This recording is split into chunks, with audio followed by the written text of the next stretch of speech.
I'm Brittany Lewis with Forbes Breaking News. During Thursday's House Judiciary Committee hearing, Representative Sheila Jackson-Lee called out her Republican colleagues for asking Matthew Olsen, Assistant Attorney General for National Security, about Hunter Biden rather than the January 6th attack on the Capitol.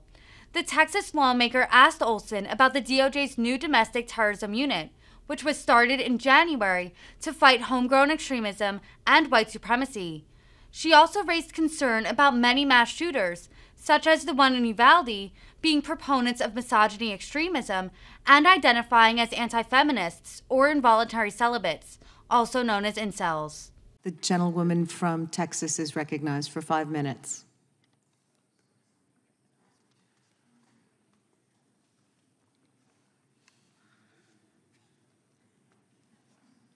Welcome. Let me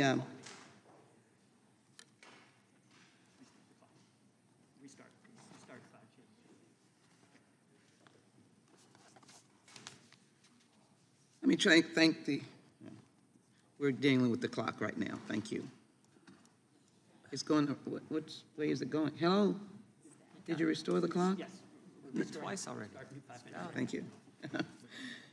Well, this may be another long hearing. I don't know what your time frame is, but let me first of all indicate that this idea of national security should be a bipartisan issue. And I knew as I woke up this morning that the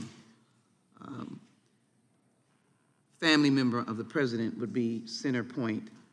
I wonder why the insurrection in January 6th is not center point.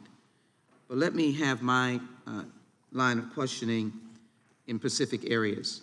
First, I want to say that I would be interested, and I think it's going to be very important for us to know how many cases have been impacted by the federal court's breach.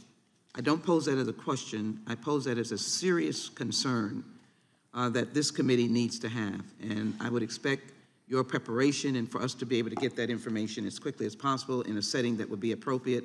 But this is a dangerous set of circumstances that has now been publicly announced, and we need to know how many and how many were dismissed. So I wanted to get that on the record. Then I wanted to make sure that we pose the question, nearly 3.4 million warrantless searches for American identifiers is an astronomical number. Are you confident that none of these queries were, as Judge Bosberg described, designed to retrieve evidence of crime that is not foreign intelligence information? This relates to obviously how FISA concerns. I was here for the Patriot Act, here for its reform. The Judiciary Committee did it. If you can give brief answers, because I have a series of other questions. Thank you. Sure. If I may, very briefly, just to remark that in my experience, having served under a number of different administrations, national security is a bipartisan concern. Now, on the number of queries that you referenced, that was a significant jump over the prior year. We've looked closely at that number of 3 million queries. More than half of that number, I believe, is attributable to one search involving a cyber incident where we were looking for potential victims of a cyber incident. I'm happy to come back and give you more details on that in a classified setting, but that's the basic answer to that question. Well, you know how concerning it is that Americans will be subjected to that kind of invasion. I'm going to go on record for opposing it. We will need to get a briefing as quickly as possible. Let me also pursue this issue dealing with Incel and the horrific rise of domestic terrorism in this country. For me, it is overwhelming, but it is true. In January 2022, DOJ announced the creation of a domestic terrorism unit to fight homegrown extremism. What quickly does this new unit demonstrate about DOJ's strategy for countering white supremacy? And can you briefly talk about the threat from far-right extremists who also misrepresent the truth? And I think that is an important point, and that draws in recruits. Would you comment briefly, please, on that unit and that recruiting concept of telling an untruth and getting people to join you? Well, the domestic terrorism unit that we announced in January and stood up officially in May consists of a number of prosecutors as well as policy-oriented attorneys to make sure that we're taking a consistent approach across the country when it comes to domestic violent extremism and cases involving domestic terrorism, which run the gamut.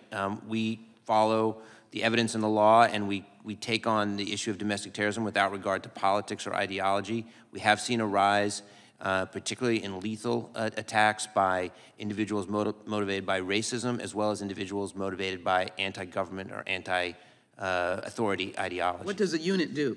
The unit is within our broader counterterrorism section. It oversees and coordinates domestic terrorism prosecutions and investigations that are typically carried out by U.S. attorneys' offices around the country. The goal is to make sure that we're handling these cases on a consistent basis. It also is charged with ensuring that we are looking at violence and acts of violence and not looking at protected speech. Obviously, let me move quickly to Incel. And this is egregious, horrific, deadly. The perpetrators of the crime in Uvalde, Oxford, Michigan, and UC Santa Barbara were incel proponents, and that is the hatred of women, gender, misogyny, extremism, mixed in with the toxicity of race. This National Threat Assessment Center released a study on the growing terrorism threat from men who call themselves anti-feminists or involuntary celibates and draw motivation for violence from their inability to develop relationships with women. The study highlights the specific threat. And so my question is, if you can finish the question, which is your focus on that.